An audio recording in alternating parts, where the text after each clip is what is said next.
Coba deh kalian bayangin sebuah tempat yang merupakan definisi nyata dari taman surga di bumi. Sebuah wilayah yang dipenuhi oleh danau-danau air tawar raksasa, jaringan sungai yang berarus deras, dan padang rumput sabana hijau yang membentang tak terbatas. Di tempat itu, jutaan satwa liar hidup berdampingan, dan peradaban manusia purba berkembang dengan sangat makmur. Kalau kalian berdiri di sana, udaranya sejuk banget, tanahnya gembur, dan air sangat melimpah ruah. Tapi gimana kalau misalnya saya kasih tahu, kalau alam kadang memainkan trik sulap yang sebenarnya ngeri sih. Jadi kalau kalian menggunakan mesin waktu dan pergi ke titik koordinat yang persis sama di hari ini, kalian itu nggak akan menemukan setetes air pun. Warna hijau yang tadinya menutupi dataran itu musnah tanpa sisa. Yang akan kalian lihat di sekeliling kalian itu cuma lautan pasir tak berujung yang membakar kulit, bukit-bukit batu gersang yang mati, dan juga udara super kering yang bisa mencekik tenggorokan kalian hanya dalam hitungan jam aja. Sebuah ekosistem raksasa yang dulunya begitu hidup dan bising tiba-tiba dimatikan secara total dan berubah wujud jadi salah satu neraka paling tandus di muka bumi.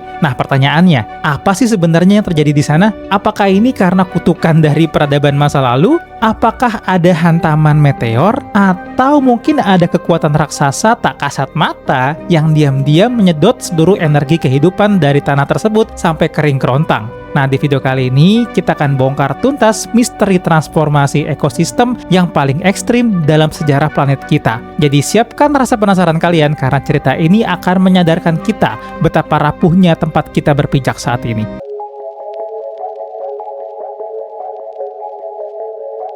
Untuk memecahkan misteri besar ini, kita harus terbang ke salah satu tempat paling tidak bersahabat, paling panas dan paling mematikan di dunia saat ini, yaitu apa? Gurun Sahara di Afrika Utara. Ya, kalian pasti sudah tahu seberapa gilanya Gurun Sahara. Hari ini Sahara adalah monster pasir raksasa yang luasnya sampai 9 juta kilometer persegi. Hampir sama kayak luas seluruh daratan Amerika Serikat atau Tiongkok. Suhu di siang hari tembus 50 derajat Celcius, lebih bahkan. Dan curah hujannya nyaris nol. Tempat ini adalah definisi mutlak dari kematian sebuah ekosistem. Tapi, rahasia gelap daratan ini mulai terbongkar pada pertengahan abad 20. Para penjelajah yang berani masuk jauh ke pedalaman Sahara, tepatnya di dataran tinggi berbatu Tasil en Ajer di Aljazair. Mereka menemukan sesuatu yang membuat seluruh ilmuwan di dunia merinding dan bingung. Di dinding-dinding gua purba yang letaknya di tengah lautan pasir membara itu, mereka menemukan ribuan lukisan prasejarah. Apakah lukisan itu bergambar unta liar atau kalajengking? Ya, jawabannya bukan. Sama sekali enggak. Lukisan batu yang usianya sampai 5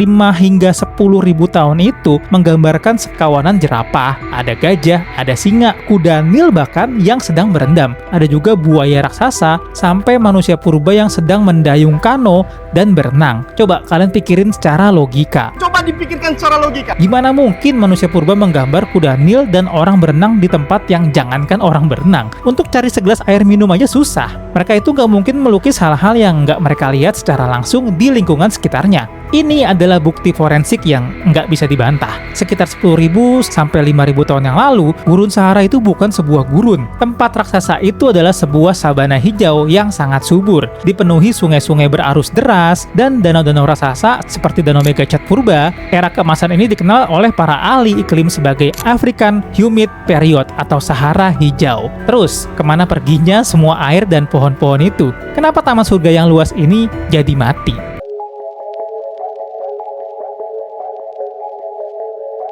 Nah, banyak mungkin yang menebak bahwa ini adalah ulah manusia purba yang menebang pohon berlebihan. Nah, tapi jawabannya jauh lebih puitis dan jujur aja lebih ngeri dari itu. Jadi, teman-teman, kematian Sahara Hijau itu nggak didalangi oleh kejadian di permukaan bumi, melainkan oleh kejadian di luar angkasa. Loh, kok bisa? Nah, sekarang kita kenalan nih dengan sebuah konsep sains yang disebut siklus Milankovitch. Nah, kalian pernah main gasing nggak waktu kecil? Gangsing ya. Kalau kalian memutar gangsing, pada awalnya dia bakal muter tegak lurus dengan sempurna. Tapi lama-lama putaran gangsing itu akan sedikit oleng dan bergoyang. Sumbunya itu nggak lagi lurus sebelum akhirnya gangsing itu jatuh. Nah, planet bumi kita ini berputar persis seperti gangsing raksasa di luar angkasa. Sumbu bumi kita punya kemiringan, Tapi kemiringan ini nggak diem secara permanen. Dalam siklus puluhan ribu tahun, poros bumi kita itu bergoyang sangat pelan, merubah sudut kemiringannya. Sekitar 10.000 tahun yang lalu, goyangan kosmik ini bikin belahan bumi utara lebih condong menghadap matahari saat musim panas. Akibatnya apa? Daratan Afrika Utara menerima panas matahari yang sangat intens. Pemanasan ini menciptakan area tekanan rendah raksasa yang bertindak seperti vacuum cleaner, menyedot awan badai hujan monsun dari Samudra Atlantik jauh ke pedalaman daratan Sahara. Nah, di sini hujan turun tanpa henti dan Sahara pun menghijau. Namun, seiring berjalannya waktu nih, poros bumi kita ini perlahan-lahan bergoyang kembali menjauh. Terus sudut kemiringannya itu jadi bergeser. Nah, saat sudut ini berubah sedikit aja, sistem sabuk hujan monsun raksasa itu mulai kehilangan tenaganya dan ikut geser turun ke arah selatan, meninggalkan Sahara. Hujan yang selama ribuan tahun menyirami daratan itu, pelan-pelan itu mulai berhenti turun tuh.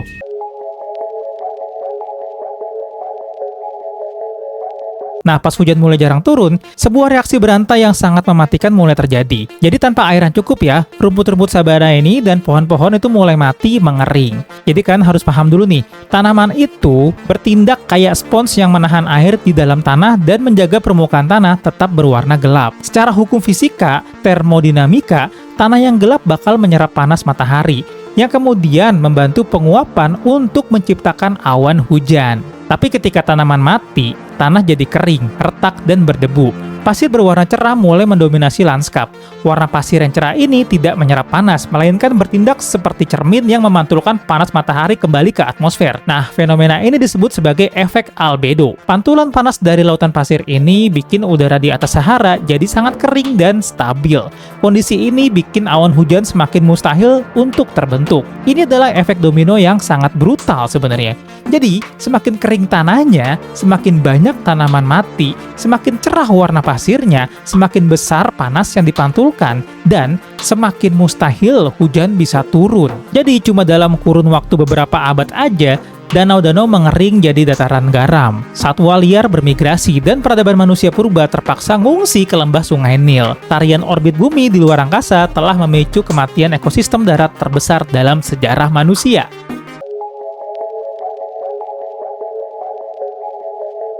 Kisah Sahara Hijau itu ngajarin kita satu pelajaran berharga. Alam butuh waktu ribuan tahun buat mengubah lahan subur jadi gurun lewat mekanisme orbit planet. Tapi hari ini ada fenomena serupa yang lagi terjadi dan kali ini kita manusialah yang mempercepat kiamat lokal tersebut. Nah coba, sekarang kita tinggalin dulu Afrika dan terbang ke Asia Tengah. Di perbatasan Kazakhstan dan Uzbekistan, di sana dulu pernah ada sebuah keajaiban alam bernama Laut Aral. Tahun 60-an, Laut Aral adalah danau air asin terbesar keempat di dunia. Airnya biru jernih, pantainya dipenuhi resort liburan, dan tempat ini adalah surga bagi puluhan ribu ton ikan setiap tahunnya. Lahan di sekitarnya sangat subur dan menyokong kehidupan jutaan penduduk. Tapi, datanglah sebuah proyek ambisius dari pemerintah Uni Soviet masa itu. Mereka pengen mengubah padang rumput di sekitar kawasan tersebut menjadi perkebunan kapas raksasa. Nah, tanaman kapas itu sangat rakus sama air ya. Solusi yang mereka pilih itu sangat fatal. Mereka membelokkan aliran dua sungai besar, Sungai Sirdarya dan Amudarya, yang selama ribuan tahun itu bertugas mengisi air ke Laut Aral. Nah, terus apa dong yang terjadi? Yang terjadi selanjutnya adalah bencana lingkungan paling memilukan. Karena pasokan airnya dipotong, Laut Aral menyusut dengan kecepatan yang nggak masuk akal. Tahun demi tahun, garis pantainya itu mundur puluhan kilometer, teman-teman. Jadi kalau misalnya kalian pergi ke kota Moinak hari ini, kalian bakal disuguhi pemandangan pasca kiamat yang surrealis ya. Puluhan bangkai kapal penangkap ikan berkarat raksasa terdampar dan tenggelam di tengah padang pasir kering sejauh mata memandang. Ya, wilayah daratan yang dulunya dasar laut yang subur, nah sekarang berubah jadi gurun Aralkum yang beracun. Nah, kematian ekosistem ini terjadi bukan dalam hitungan ribu tahun ya, kayak tadi kita ngomongin Sahara, tapi kalau ini kurang dari 50 tahun aja. Dari lautan air jadi lautan pasir, murni karena keserakahan umat manusia.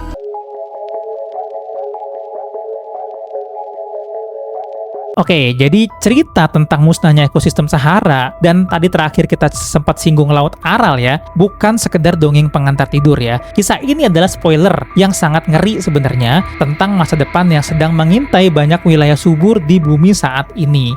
Hari ini, sepertiga dari total luas daratan di planet kita sedang berada di bawah ancaman desertifikasi atau penggurunan. Ini kombinasi mematikan dari perubahan iklim yang ekstrim, eksploitasi air tanah yang brutal oleh industri serta penambangan hutan secara massal. Perlahan tapi pasti mengubah lahan hijau jadi gurun baru. Tanah yang kehilangan pelindung organiknya bakal mati, berubah jadi debu halus dan diterbangkan oleh angin. Begitu lapisan atas tanah atau topsoil ini hilang, ya hampir mustahil dipulihkan secara alami. Jadi satu perbedaan yang paling menakutkan dibanding zaman Sahara Purba adalah manusianya. Saat itu manusia purba masih sedikit dan bebas berpindah tempat. Hari ini ada 8 miliar manusia yang bergantung pada lahan pertanian yang luasnya terus menyusut. Nah, kalau lahan-lahan subur mendadak berubah jadi gurun debu, kita nggak bisa lagi dengan mudah melarikan diri kemana-mana. Bencana krisis pangan global adalah realitas yang menunggu waktu untuk meledak.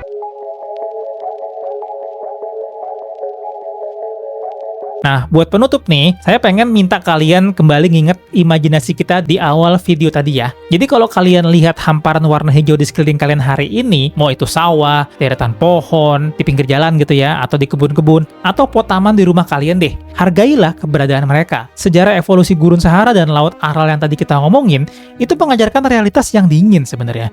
Kondisi alam yang subur itu nggak pernah abadi. Alam semesta punya cara dan agendanya sendiri untuk mereset wajah bumi ini. Warna hijau yang nyelimuti tempat tinggal kita itu sangat berharga. Namun, ia juga luar biasa rapuh. Jika kita terus-menerus menutup mata dan serakah mengeksploitasi keseimbangan ekosistem, alam nggak akan ragu tuh untuk menghapus warna hijau itu dan menggantinya dengan keheningan pasir gurun yang mematikan. Jangan lupa klik like kalau misalnya video ini memberikan wawasan baru buat kalian. Share juga videonya ke teman-teman kalian ataupun keluarga kalian dan komunitas-komunitas kalian ya. Jangan lupa juga untuk subscribe biar nggak ketinggalan eksplorasi fenomena-fenomena luar biasa lainnya. Jaga terus kelestarian alam kita. Sampai jumpa di video selanjutnya.